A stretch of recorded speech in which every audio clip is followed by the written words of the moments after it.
प्रकाश जगी पसराया, निवड केली प्रभुराया.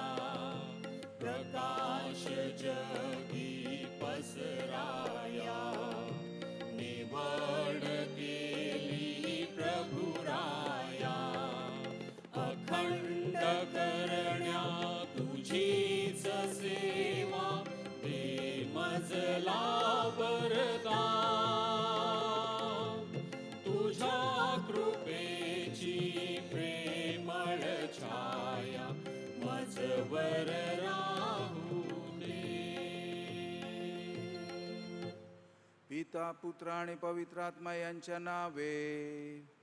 आमेन.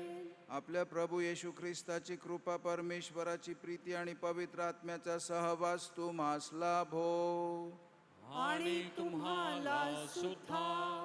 बंधू भगिनींनो, आज हा सामान्य काळातील दुसरा रविवार. आपण गेल्या रविवारी प्रभू येशूच्या बाप्तिस्म्याचा सण साजरा करून ख्रिसमस काळाचा समारोप केला आणि तो पहिला रविवार म्हणून समजला जातो. आज हा वर्षातील सामान्य काळातील दुसरा रविवार. आज आपल्या सेंट मायकल चर्च माणिकपूर या पॅरिसची कम्युनिटी त्यांचा वार्षिक उत्सव साजरा करतात. हा सण संत मायकलचा 29 सप्टेंबरला येत असतो, पण आपली कम्युनिटी आपल्या वातावरणाला धरून हा सण जानेवारीमध्ये साजरा करीत असतात. आनंदाचा दिवस आहे आणि कम्युनिटीने एकत्र आलं पाहिजे. पॅरिश धर्मग्राम हे सुद्धा कुटुंब असते आणि जणू काही या कुटुंबाचा हा उत्सव असतो आणि म्हणून आनंदाने मी ह्या उपासनेमध्ये सहभागी होत आहेत. ही उपासना सामान्य काळातील दुसऱ्या रविवारची असणार, पण तरीसुद्धा आपण लोकांच्या आनंदामध्ये सहभागी होऊया. परमेश्वराला धन्यवाद देऊया आणि ज्या चांगल्या गोष्टी घडतात, शिकायला पण मिळतात आपल्या एकमेकांना, आपल्या संपूर्ण वसई धर्मप्रांताला समृद्धी येते आणि म्हणून हे असे सण, महत्त्वाचे असे उत्सव हे असतात. पवित्र रहस्यांच्या या उत्सवात सहभागी होण्यास आपण पात्र ठरावेत, म्हणून आपल्या पापांची आपण आठवण करूया, सर्व पापांची कबुली देऊया आणि परमेश्वराची क्षमा मागूया.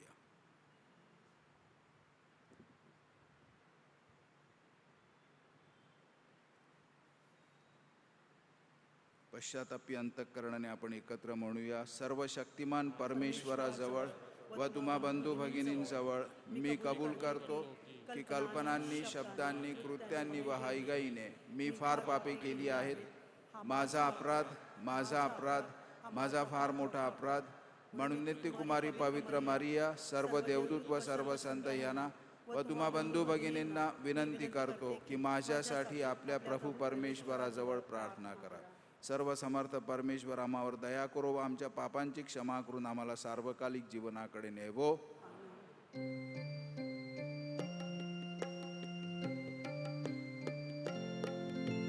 प्रभो दयाळा प्रया करा. प्रभो दयाळा दया करा. प्रभो दयाळा दया करा. प्रभो दयाळा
ईशाला स्वर्गात गौरव सज्जनांना देव शांती देवो आम्ही तव स्तुती करीतो रे देवा धन्यवाद नावा देतो सदा भजन पूजन करीतो रे सेवा महिमा हो गावा मुखे नितम प्रभो देव पित्या प्रभो परमेशा विश्वेशा स्वर्गेशा शक्तिशाली नमवुनी मान होतो ऋणवंत तुझे भगवंत थोर जगी प्रभो जगदीशा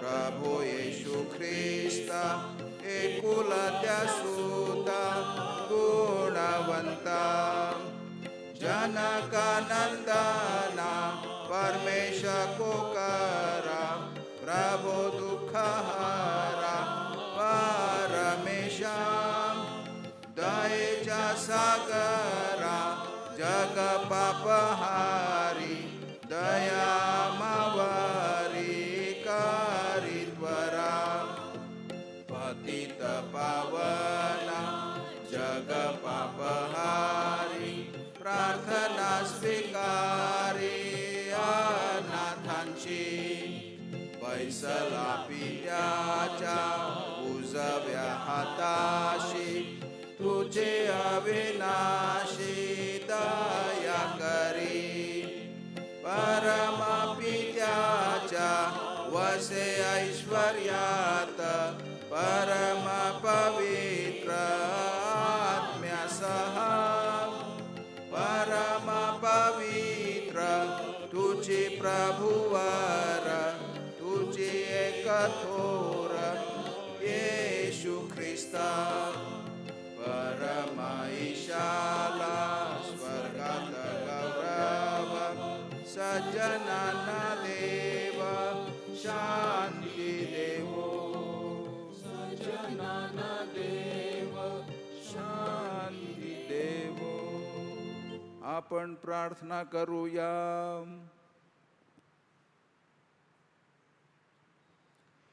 स्वर्गाच्या आणि पृथ्वीच्या प्रभो आमच्या प्रार्थना ऐकून घे या जगाला शांतीकडे नेणारा मार्ग आम्हाला दाखव ही प्रार्थना आम्ही तुझ्याबरोबर पवित्र आत्म्याच्या ऐक्यात सर्व काळ जिवंत राहणारा व राज्य करणारा एकच परमेश्वर तुझा पुत्र आमचा प्रभू येशू ख्रिस्त ह्याच्या द्वारे करतो.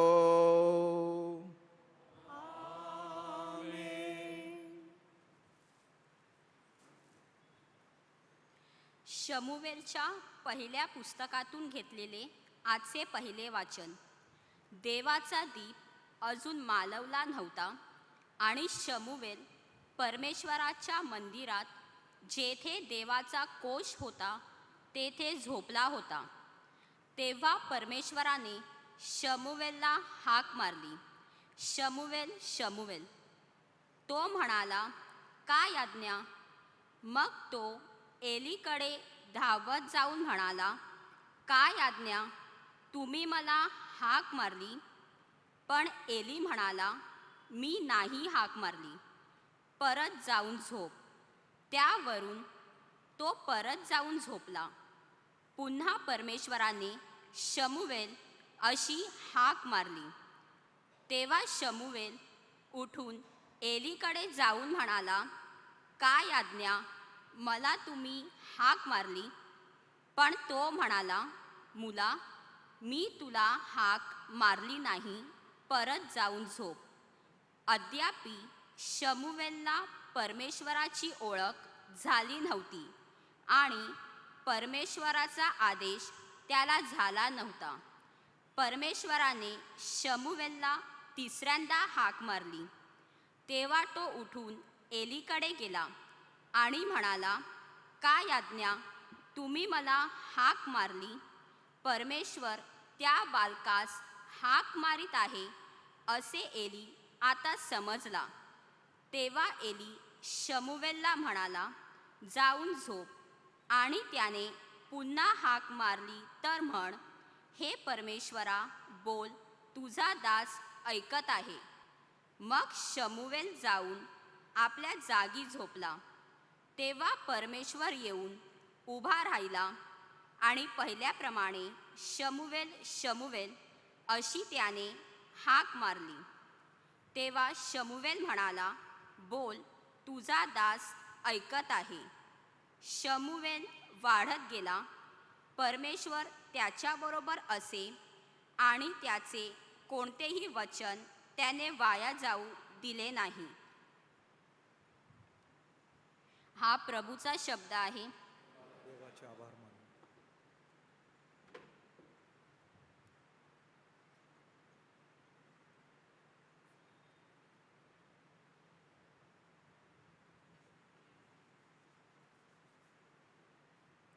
प्रतिसाद स्तोत्र. आपला प्रतिसाद. हे परमेश्वरा, हा बघ मी आलोच. मी तुझ्या इच्छेप्रमाणे करण्यास आलो आहे. हे परमेश्वरा, हा बघ मी आलोच. मी तुझ्या इच्छेप्रमाणे करण्यास आलो आहे. मी धीर धरून परमेश्वराची वाट पाहिली, तेव्हा त्याने माझ्याकडे वळून माझा धावा ऐकला. त्याने माझ्या मुखात नवे गीत, आमच्या देवाचे स्तोत्र घातले. प्रतिसाद. हे परमेश्वरा, हा बघ मी आलोच. मी तुझ्या इच्छेप्रमाणे करण्यास आलो आहे. यज्ञ, पशु आणि अन्नार्पण यात तुला संतोष नाही. तू माझे कान उघडले आहेत. ओम आणि पापांबद्दल तू अर्पण मागत नाहीस. यावरून मी म्हणालो, पहा मी आलो आहे. प्रतिसाद. हे परमेश्वरा, हा बघ मी आलोच. मी तुझ्या इच्छेप्रमाणे करण्यास आलो आहे.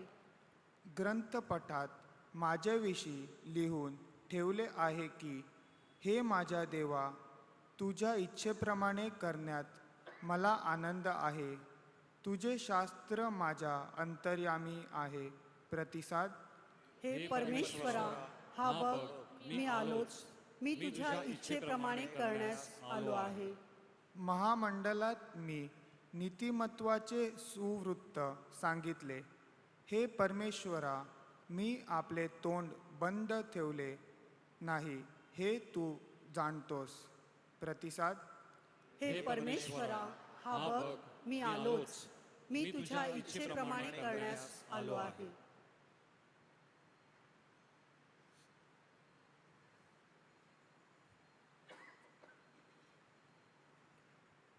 पौलाचे करंतिकारास पहिले पत्र ह्यातून घेतलेले वाचन. शरीर जारकर्मासाठी नाही, तर ते प्रभूसाठी आहे आणि त्या शरीरासाठी प्रभू आहे. देवाने प्रभूला उठवले आणि तो आपल्या सामर्थ्याने आपल्यालाही उठविल. तुमची शरीरे ख्रिस्ताचे अवयव आहेत, हे तुम्हाला ठाऊक नाही काय? जो प्रभूशी जडला तो आणि प्रभू एक आत्मा आहेत. जारकर्माच्या प्रसंगापासून पळ काढा. जे कोणतेही दुसरे पापकर्म मनुष्य करतो ते शरीराबाहेरून होते, परंतु जो जारकर्म करतो तो आपल्या शरीराबाबत पाप करतो. तुमचे शरीर तुम्हामध्ये वसणारा जो पवित्र आत्मा देवापासून तुम्हाला मिळाला, त्याचे मंदिर आहे, हे तुम्हाला ठाऊक नाही काय? आणि तुम्ही स्वतःचे मालक नाही, कारण तुम्ही मोलाने विकत घेतलेले आहात. म्हणून तुम्ही आपल्या शरीराने देवाचा गौरव करा. हा प्रभूचा शब्द आहे. जयघोष.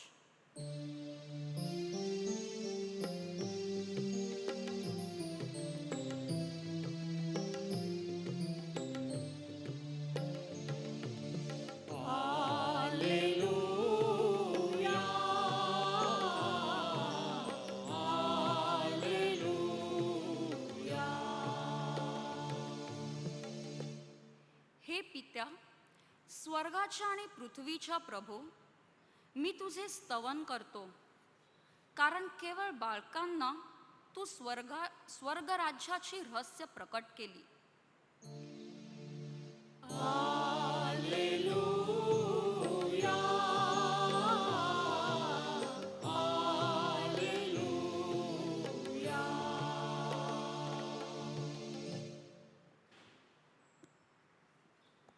प्रभू तुम्हा बरोबर असो. आणि तुम्हा बरोबर सुद्धा. योहान लिखित शुभ वर्तमानातून घेतलेले वाचन. हे प्रभो तुझा गौरव असो. योहान आपल्या शिष्यांतील दोघांसह उभा असता येशूला जाताना न्याहाळून पाहून म्हणाला, हे पहा देवाचे कोकरू. त्याचे हे म्हणणे त्या दोघा शिष्यांनी ऐकले आणि ते येशूला मागोमाग निघाले. तेव्हा येशू वळून त्यांना आपल्या मागे येताना पाहून म्हणाला, तुम्ही काय शोधता? ते त्याला म्हणाले, रब्बी म्हणजे गुरुजी, आपण कोठे राहता? तो त्यांना म्हणाला, या म्हणजे पाहाल. मग त्यांनी जाऊन तो कुठे राहत आहे ते पाहिले आणि त्या दिवशी ते त्याच्या येथे राहिले. तेव्हा सुमारे दहावा तास होता. योहानचे म्हणणे ऐकून त्याच्या मागे ते दोघे जण गेले. त्याच्यापैकी एक शिमोन पेत्राचा भाऊ आंद्रिया हा होता. त्याला त्याचा सखा भाऊ शिमोन पहिल्याने भेटला. तेव्हा तो त्याला म्हणाला, मसीहा म्हणजे ख्रिस्त आम्हाला सापडला आहे. त्याने त्याला येशूकडे आणले. येशूने त्याच्याकडे न्याहाळून पाहून म्हटले, तू योहानचा मुलगा शिमोन आहेस. तुला केफा म्हणजे पेत्र किंवा खडक म्हणतील. प्रभूचे हे शुभ वर्तमान. हे ख्रिस्ता तुझी स्तुती असो.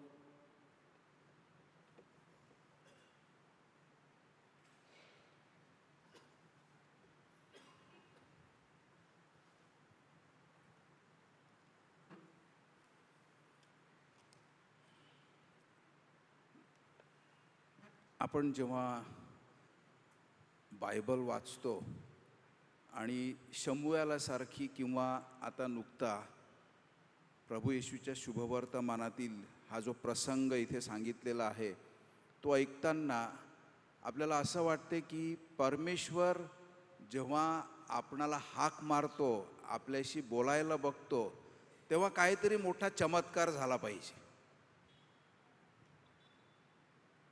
नाही, हे चुकीचं असं आपलं कल्पना करण्यासारखं आहे.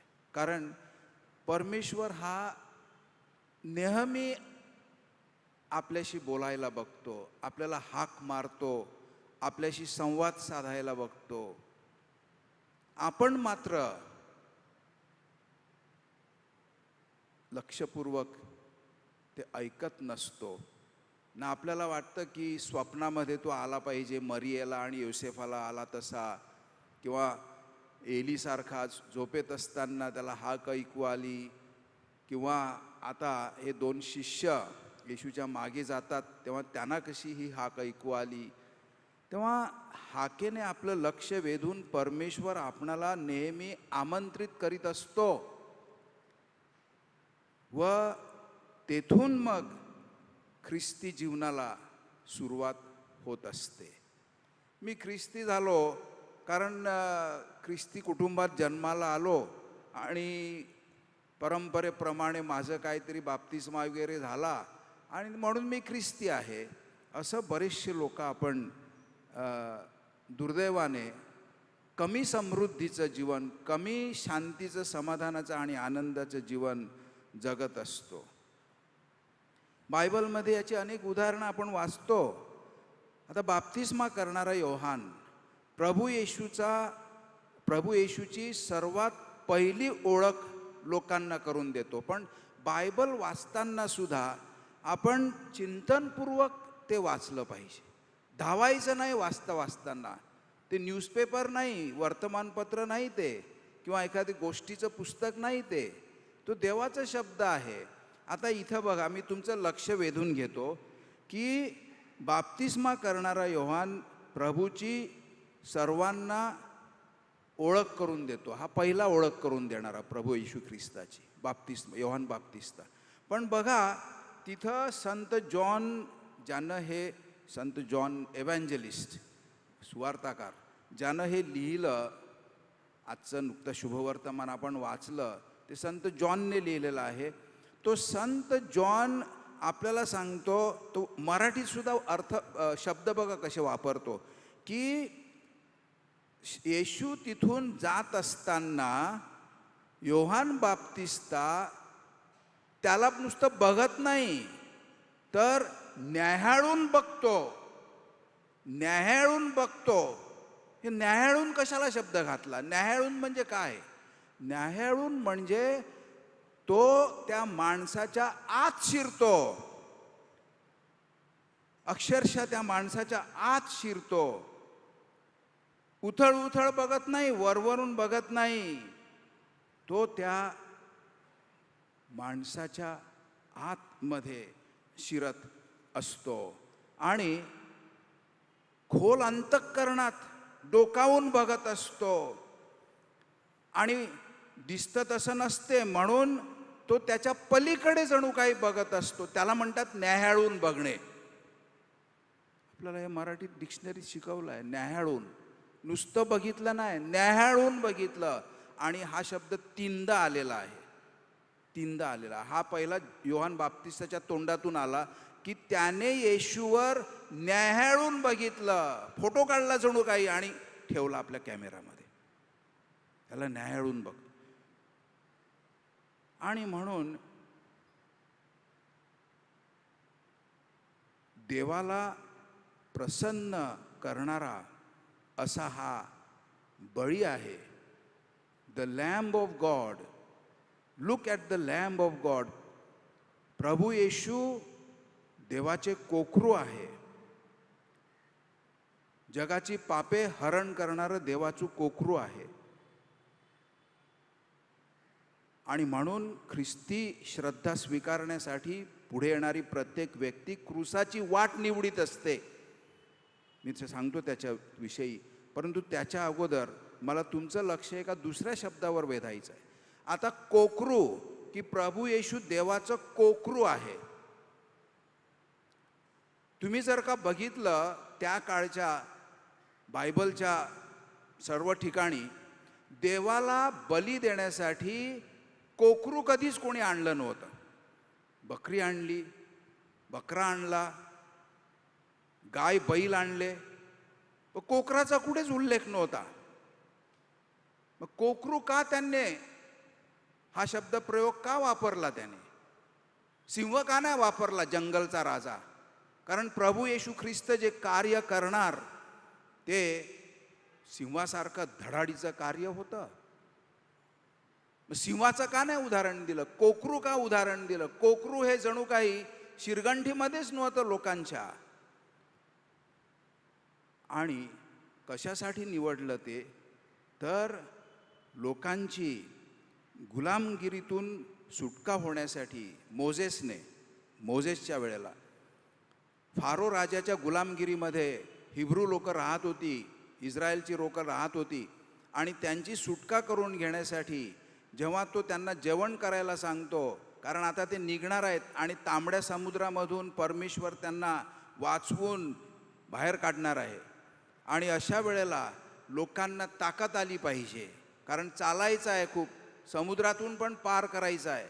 आणि म्हणून ताकद येण्यासाठी त्यावेळेला कोकराचं मटण दिलं जात असे. कारण ते ताकदवान मटण असं त्यावेळेला ठरलेलं होतं. आणि म्हणून देवाचं कोकरू सुरुवातीला संत योहान बाप्तिस्ता येशूची ओळख तशी करून देतो की लोकांची पापं हरण करून घेण्यासाठी हा बली दिला जाणार. कोकरू नाही तर हा कोकरू होणार, आणि हा कोकरू म्हणजे देवच जणू काही बली बनणार असतो. आता 2 जण येशूचे शिष्य होण्यासाठी निवड करतात येशूची, आणि आपल्याला सांगितलेलं आहे की ते आंद्रेया होता आणि त्याचा भाऊ होता. तेव्हा खरं म्हणजे आंद्रेया होता आणि दुसरा एक शिष्य होता, पण संत जॉन स्वतःच शुभवर्तमान लिहित असल्यामुळे तो स्वतःचं नाव नाही घालत. आंद्रेया आणि एक दुसरा होता असं तो बोलतो. मग आंद्रेया जाऊन त्याच्या भावाला म्हणजे पीटरला, सायमन पीटरला सांगतो. पण तिथं सुद्धा आपण बघा की त्या दोघांनी जेव्हा पेत्र, सायमन पीटर आणि आंद्रेया हे येशूला न्याहाळून बघत होते, वरवरून नव्हते बघत, न्याहाळून बघत होते, खोलात जाऊन बघत होते, दिसते त्या पलीकडचं ते बघत होते. आणि मग ते असं सांगतात की आम्हाला सापडला. आता काय सापडते कोणाला? कोणीतरी खूप शोधत असतो म्हणून तो बोलत असतो, अरे सापडलं रे, म्हणजे शोधत असणार की नाही?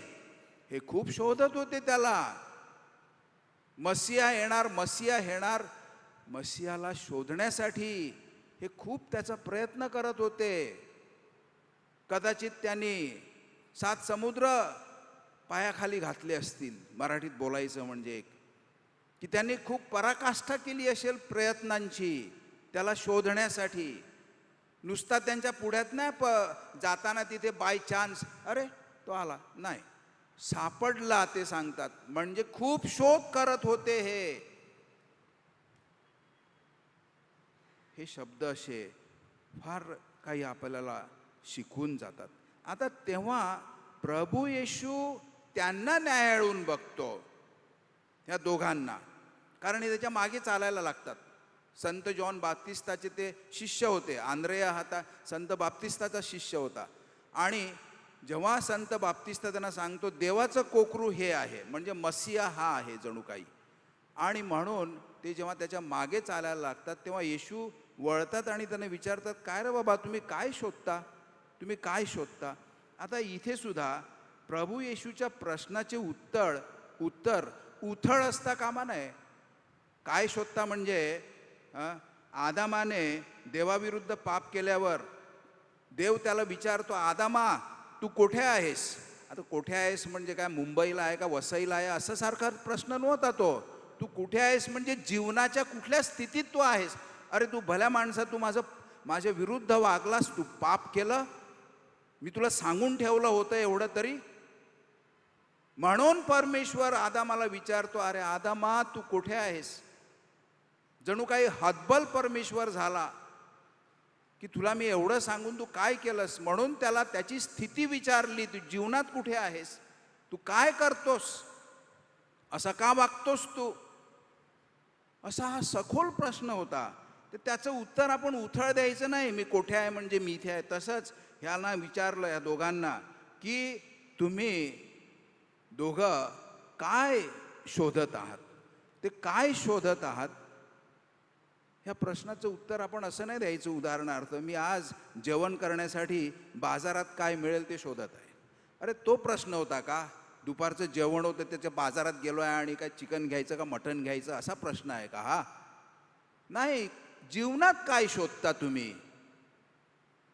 नक्की काय शोधता? नक्की कशासाठी तुम्ही जीवन जगता? कधी विचारला आहे का प्रश्न हा तुम्ही? असा येशूचा प्रश्न आहे. आपल्या प्रत्येकीला आणि प्रत्येकाला परमेश्वरा प्रश्न विचारतो, प्रभू विचारतो. देवाने जे मला जीवन दिले, देवाने जी मला ख्रिस्ती श्रद्धा दिली, मग मी माझ्या जीवनात मग मी माझं जीवन कसं जगायला पाहिजे? काय शोधत असतो मी माझ्या जीवनामध्ये? नक्की काय करू शकतो मी माझ्या जीवनात? वयात आलो, आता संसारात पडलं पाहिजे, जॉब बघितला पाहिजे, साच्यानुसार शिक्षण घेतलं पाहिजे, खूप पैसा कमावला पाहिजे, मालमत्ता इस्टेट केली पाहिजे, पिढ्यानपिढ्या भरपूर राहील अशी संपत्ती केली पाहिजे. एवढंच करतो का रे तू जीवनामध्ये? जीवन तेवढंच आहे तुला असं वाटते? त्याच्या पलीकडे तू काही शोधत नाही या जीवनामध्ये. हां, देवाने दिलेल्या जीवनाचा एवढाच आपण विचार करायचा. खायचं प्यायचं मजा करायची, पैसा कमवायचा आणि जायचं. जरी मी एखादी लाईन पकडली, पेशा निवडला, संसार थाटायचे ठरवले किंवा फादर सिस्टर होण्याचं ठरवलं, श्रद्धेच्या माणसांनी काय शोधायला पाहिजे? रोज काय शोधायला पाहिजे? म्हणून हा प्रश्न आजच्या शुभवर्तमानामध्ये प्रभू ख्रिस्त विचारतात. मी तयारी करीत असताना मला सुद्धा कापरं भरल्यासारखं वाटते. ह्या वयामध्ये आता एवढं माझं वय झालेलं आहे, गेलेलं आहे. तू काय शोधत आहेस सध्या फेलिक्स? काय शोधत आहेस? आणि मग प्रभू येशू जेव्हा त्यांना हा प्रश्न विचारतात तेव्हा ते येशूला प्रतिप्रश्न विचारतात. कधी कधी आपण गोंधळून जातो असे प्रश्न विचारल्यानंतर, आपली तयारी नसते त्याचं उत्तर द्यायचं. आणि म्हणून ते दोघं जणं प्रभू येशूला विचारतात, मग तुम्ही कुठे राहता? विषय बदलायला बघतात, विषयांतर करतात हे. आणि मग प्रभू येशू सांगतो, या म्हणजे तुम्ही पाहाल, म्हणजे अनुभव घ्या. प्रभू येशूने सांगितलं ना, जे या आणि तुम्ही पाहाल. मी तुम्हाला इथे सांगणार नाही, मी तुम्हाला लेक्चर नाही देणार, त्याच्याने काही होणार नाही. मी तुम्हाला प्रवचन पण नाही करणार. प्रभू येशू सांगतात, इच्छा आहे ना तुमची, मग या, पहिले या, मग पाहाल तुम्ही. म्हणजे अनुभव घ्या. ख्रिस्ती झालो ना आपण, अनुभव घेतो आपण प्रभू ख्रिस्ताचा. किती आमच्यापैकी सुद्धा, मला सुद्धा तुम्ही विचारू शकता हा प्रश्न. अनुभव घेतो मी परमेश्वराचा का? वरवरून येतो, मिसा भरतो, हे करतो, प्रार्थना करतो, ते करतो सगळं आपण, परंतु अनुभव घेतो का मी? आणि म्हणून प्रभू येशूला आपण जेव्हा मनापासून खरोखर भेटतो तेव्हा जीवनातील बारीक सारीक गोष्टींची आठवण आपल्या स्मरणामध्ये अजरामर राहते. म्हणून संत जॉन सांगतो, ती वेळ अमुक होती, तो दुपारची 4 वाजले होते जेव्हा आम्ही भेटलो तेव्हा. आणि शुभवर्तमान अनेक वर्षांनी त्याने लिहिलेलं आहे. तो खूप तरुण होता संत जॉन. म्हणजे काही आपल्या जीवनातील प्रसंग मनावर इतकी छाप पाडणारे असतात की आपण ते कधी विसरू शकत नाहीत. तशी आपली प्रभू येशू ख्रिस्ताची पहिली गाठ भेट कुठे झाली हे किती जण आपण विचार करतो ह्याचा. अविस्मरणीय आठवण म्हणून आपल्या खोल अंतःकरणामध्ये आपण ते कोरत असतो. प्रभू येशूला भेटल्यानंतर त्यांच्या जीवनावर खूप प्रभाव पडल्यासारखं ते वागतात. आणि मग आपण त्या पातळीवर भेटतो का प्रभूला? हा एक मोठा प्रश्न आजच्या ह्या शुभवर्तमानाच्या निमित्ताने मी सर्वांना विचारत आहे की बायबल वाचताना सुद्धा आपण शब्दावरून नुसतं धावत जायचं नाही त्या बायबलमधल्या, तर प्रत्येक शब्दाला खूप अर्थ असतो आणि तो आपण समजून घेतला पाहिजे. आणि हे आपल्या तुम्हाला आणि माझ्यासाठी लिहिलेलं आहे.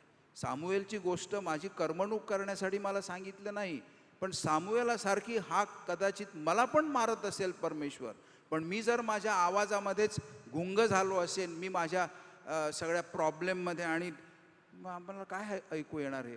काहीच ऐकू येणार नाही. तसंच प्रभू रस्त्यावरून जात असतील, पण न्याहाळून बघतो का आपण त्यांना? इथं आल्यानंतर सुद्धा प्रभूला मी न्याहाळून बघतो का? असे हे प्रश्न आहेत. प्रिय बंधू भगिनींनो, आपल्याला सुद्धा खूप संधी दिली जाते जीवनात. आपण कंप्लेंट करू शकत नाही. देव खूप संधी देत असतो.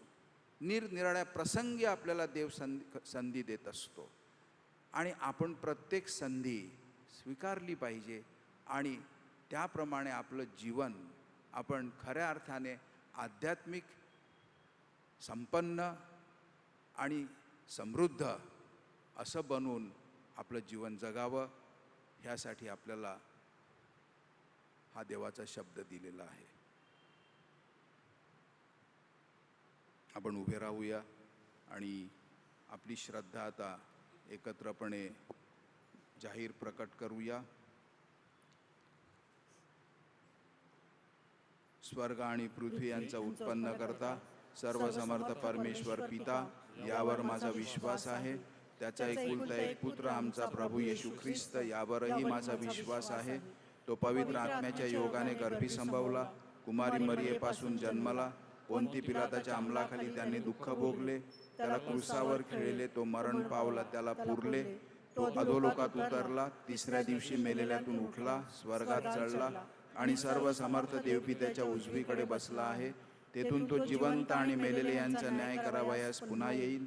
पवित्र आत्मा, पवित्र कॅथोलिक ख्रिस्त सभा, संतांचा परस्पर संबंध, पापांची क्षमा, देहाचे पुनरुत्थान आणि अनंत काळचे जीवन, यावर माझा विश्वास आहे. आमेन.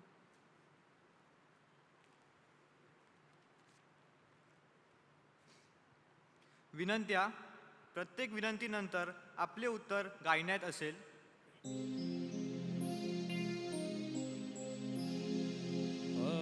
परमेश्वरा करुणा करा, आमची प्रार्थना स्वीकारा. परमेश्वराच्या विश्वासाने ख्रिस्त सभेची सेवा करणारे पोप, कार्डिनल, बिशप, धर्मगुरू व धर्मभगिनींना परमेश्वराचे कार्य करण्यास सामर्थ्य व कृपा मिळावी म्हणून आपण प्रार्थना करूया. परमेश्वरा करुणा करा, आमची प्रार्थना स्वीकारा. जगातील अनेकता प्रकार थांबून नैतिकता वाढीस लाभावी व परमेश्वरावरील लोकांचा विश्वास बळकट व्हावा म्हणून आपण प्रार्थना करूया. परमेश्वरा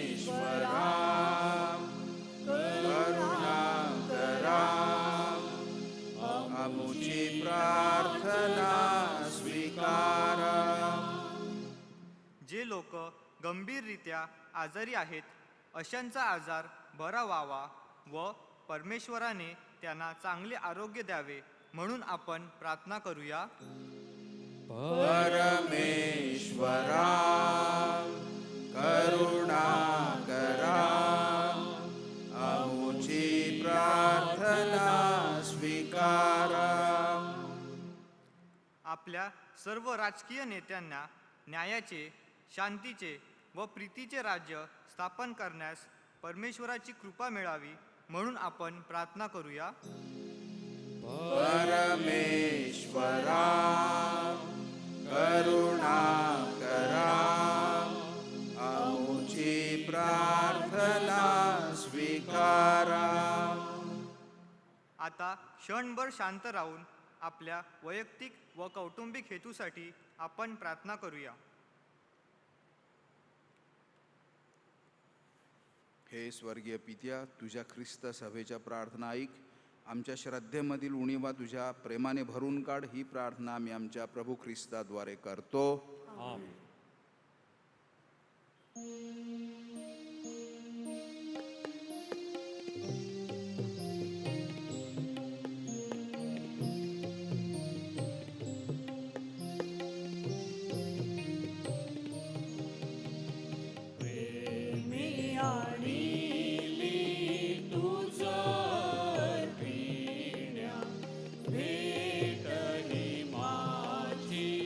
स्वीकार तू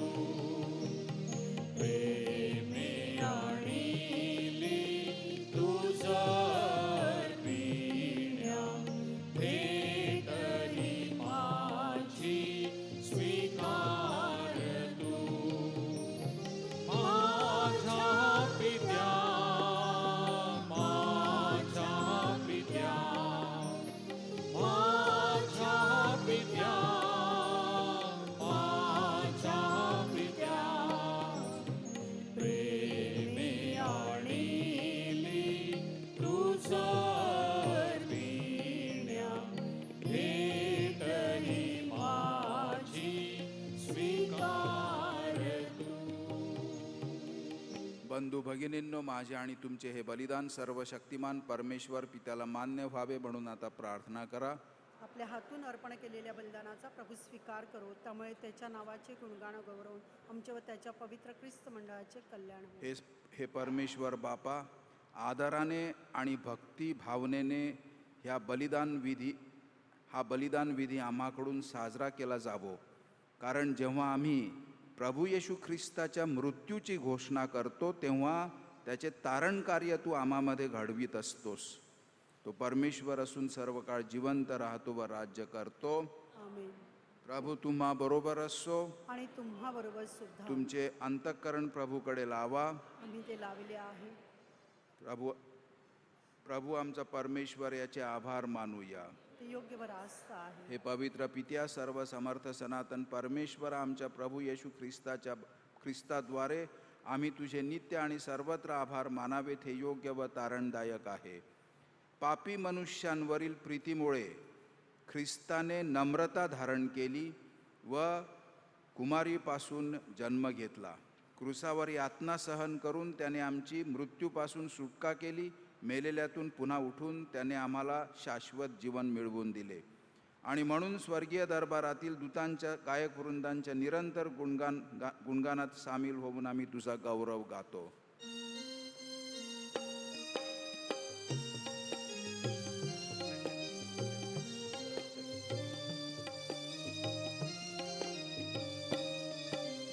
पावन पावन पावन तमहे शक्तिशाली तू प्रभुवरा.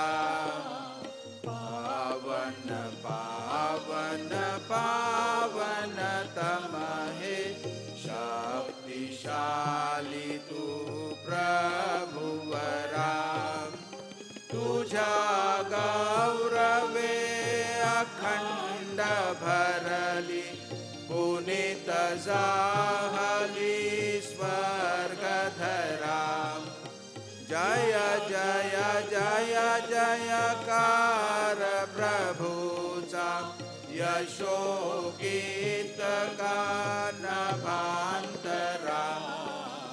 पावन पावन पावन तमहे शक्तिशाली तू प्रभुवरा.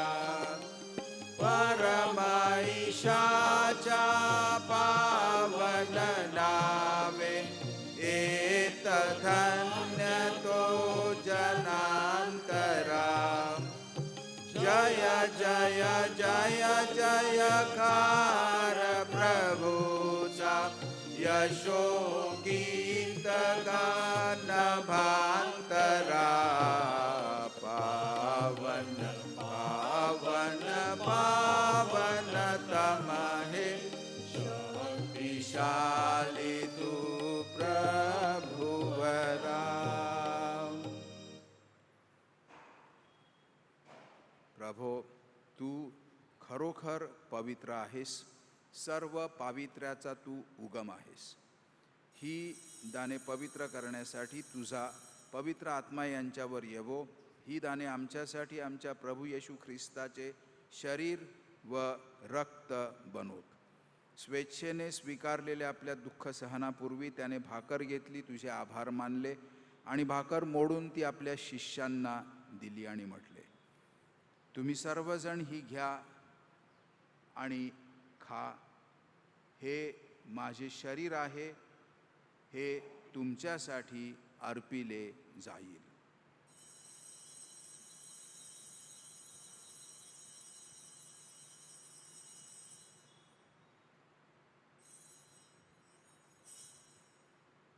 भोजन झाल्यानंतर त्याने प्याला घेतला, पुन्हा तुझे आभार मानले व तो प्याला आपल्या शिष्यांना दिला आणि म्हटले, तुम्ही सर्वजण हा घ्या व ह्यामधून प्या.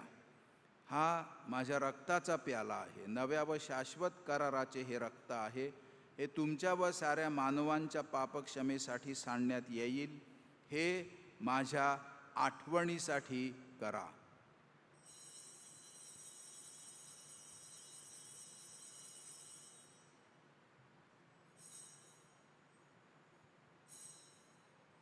भक्तगणांनो चला करूया आपुल्या श्रद्धेचा उच्चार.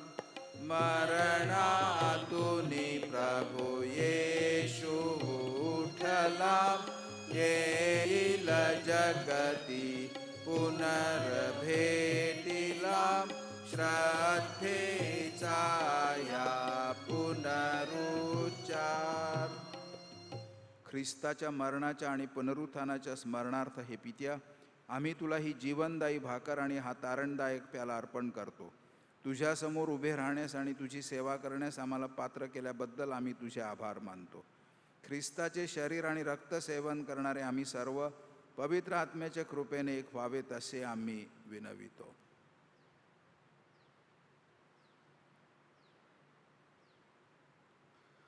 प्रभू, सर्व जगभर पसरलेल्या तुझ्या ख्रिस्त सभेची आठवण कर. आमचे परमगुरू फ्रान्सिस, आमचे महागुरू फेलिक्स व इतर सर्व धर्मगुरू, धर्मबंधू, धर्मभगिनी यांच्यासह या मिशनमध्ये सहभागी झालेल्या आम्हा सर्वांची तुझ्या प्रेमात वाढ कर. मरणातून पुन्हा उठण्याच्या आशेने ख्रिस्ताठाई विश्रांती पावलेल्या आमच्या बंधू भगिनींची आठवण कर. त्यांना व ख्रिस्तवासी झालेल्या इतर सर्व लोकांना तुझे दिव्य दर्शन घडू दे. आम्हा सर्वांवर दया कर. देवमाता धन्य कुमारी मरिया, तिचा पती संत योसेफ, सारे प्रेषित, महादूत संत मायकल व जगाच्या आरंभापासूनच्या तुझ्या सर्व संतांचं आम्हाला शाश्वत जीवनाचे वाटेकरी कर. त्यांच्याबरोबर आम्ही तुझी स्तुती करावी व आमच्या प्रभू ख्रिस्ताद्वारे तुझा गौरव गावा, म्हणून आम्हाला कृपा दे. ख्रिस्ताद्वारे, ख्रिस्तासह, ख्रिस्ता ठाई पवित्र आत्म्याच्या ऐक्यात हे सर्व समर्थ पित्या, तुझा सन्मान व गौरव सदा सर्वदा होवो. प्रभू येशूच्या शब्दात आपण परमेश्वर पित्याकडे आत्मविश्वासाने प्रार्थना करूया. आमच्या स्वर्गीय बापा, तुझे नाव पवित्र मानले जावो, तुझे राज्य येवो, जसे स्वर्गात तसे पृथ्वीवरही तुझ्या इच्छेप्रमाणे होवो. आमची दररोजची भाकर आज आम्हाला दे. जशी आम्ही आमचा अपराध करणाऱ्यांना क्षमा करतो, तशी तू आमच्या अपराधांची क्षमा कर. आणि आम्हाला मोहात पडू देऊ नकोस, पण वाईटांपासून आम्हाला सोडव. हे प्रभो, सर्व वाईटांपासून आमचे संरक्षण कर. जीवनात आम्हाला शांती दे. आमच्या तारणाऱ्या येशू ख्रिस्ताच्या पुन्हा येण्याच्या आणि शाश्वत जीवनाच्या आशेने वाट पाहत असता आम्ही तुझ्या दयेच्या सहाय्याने पापांपासून दूर राहावे व सर्व संकटांपासून सुरक्षित असावे. कारण राज्य, अधिकार व गौरव सदा सर्वदा तुझाच आहे. हे प्रभू येशू ख्रिस्ता, तू आपल्या प्रेषितांना म्हणालास, मी तुम्हासाठी शांती राखून ठेवतो, मी माझी शांती तुम्हास देतो. आमच्या पापांकडे पाहू नकोस, तर तुझ्या ख्रिस्त सभेच्या श्रद्धेकडे पहा आणि आम्हाला तुझ्या स्वर्गीय राज्यातील शांती आणि ऐक्य देण्याची कृपा कर. तू नित्यजीवी असून सदा सर्वदा राज्य करतोस. प्रभूची शांती तुम्हाबरोबर सदा असो. आपण एकमेकांस शांती वंदन करूया.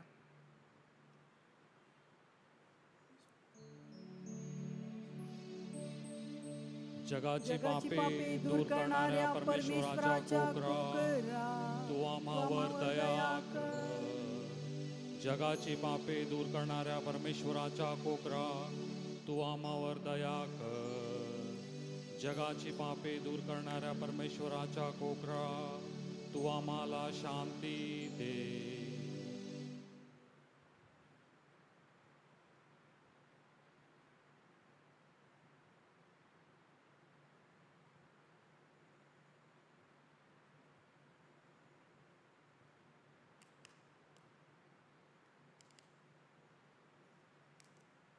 जगाची पापे दूर करणारं हे परमेश्वराचे कोकरू पहा. या कोकराच्या भोजनास बोलावण्यात आलेले सर्व धन्य. हे प्रभो, तुझा स्वीकार करावयास मी पात्र नाही, परंतु एक शब्द मात्र बोल, म्हणजे माझा आत्मा बरा होईल.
आपण प्रार्थना करूया.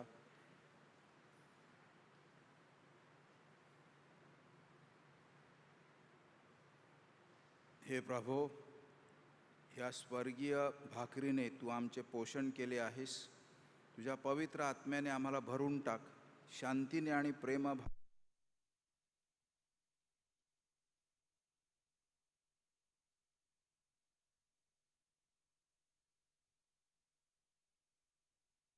सर्व समर्थ परमेश्वर, पिता, पुत्र आणि पवित्र आत्मा यांचा आशीर्वाद तुम्हा सर्वांवर येवो.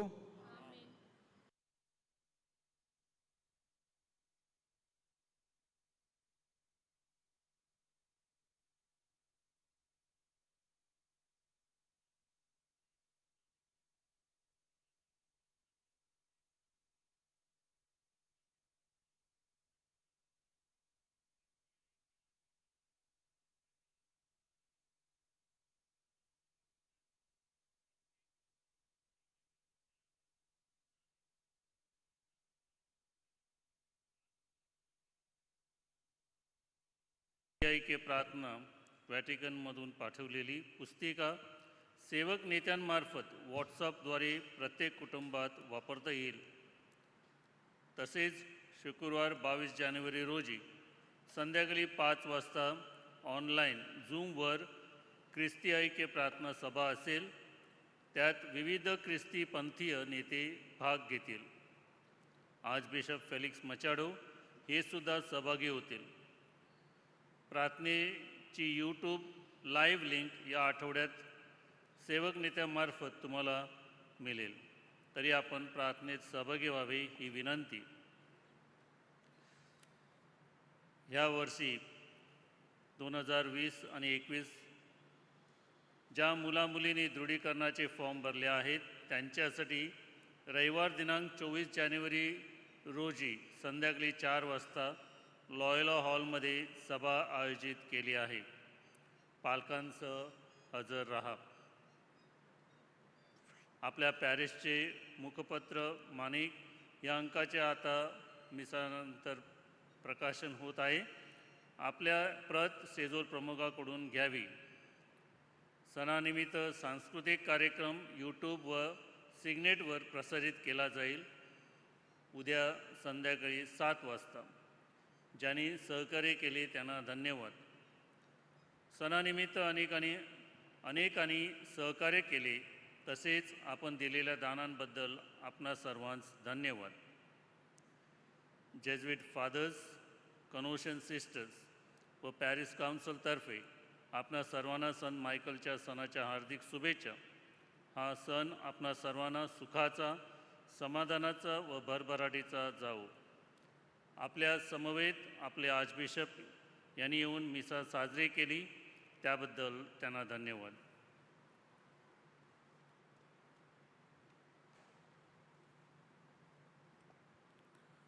प्रिय बंधूंनो आणि भगिनींनो, माणिक हा अंक आपल्या ह्या चर्चचे जे मुखपृष्ठ आहे ते केवळ तसं नाही, तर माणिक हा अंक म्हणजे आपल्या सर्वांच्या जीवनाची अस्मिता आहे. आणि अस्मिता आपण अनेक वर्ष बाळगत आहोत, बऱ्याच वर्षापासून. आजही पुन्हा एकदा आपण हा अंक प्रकाशित करत आहोत. आपले माननीय आर्चबिशप डॉक्टर फेलिक्स मचाडो ह्यांना मी विनंती करत आहे की त्यांनी हा आपल्या सणाचा अंक ह्याचं प्रकाशन करायचं आहे, विमोचन करायचं आहे.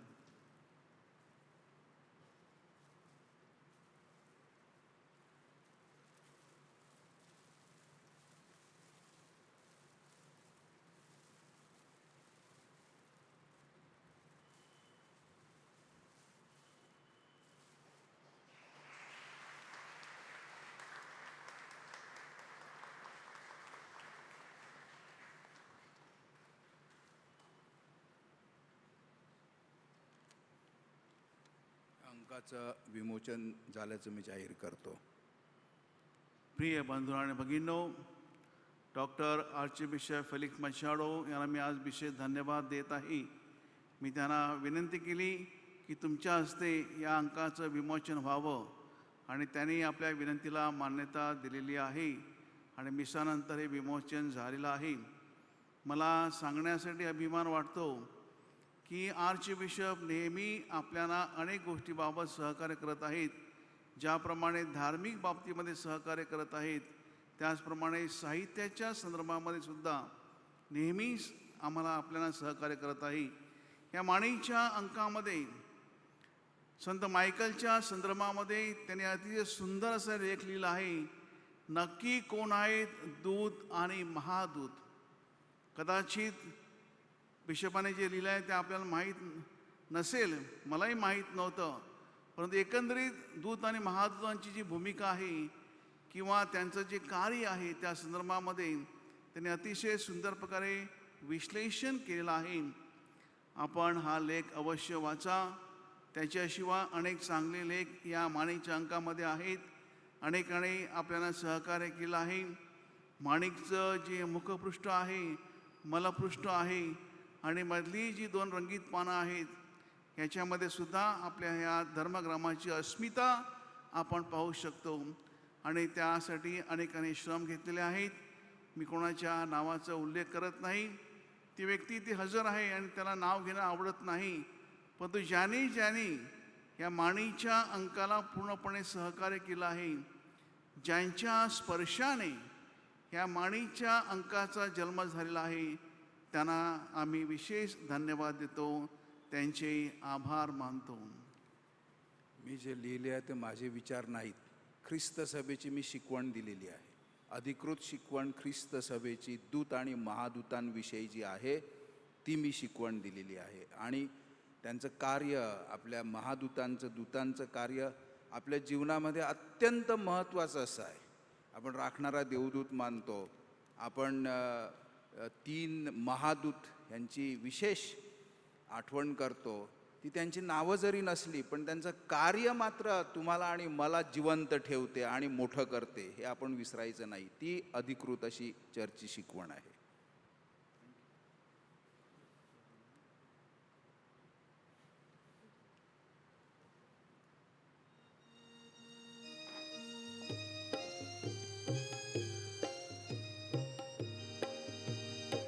ईश्वराचे हजारो सैन्य दूतांचे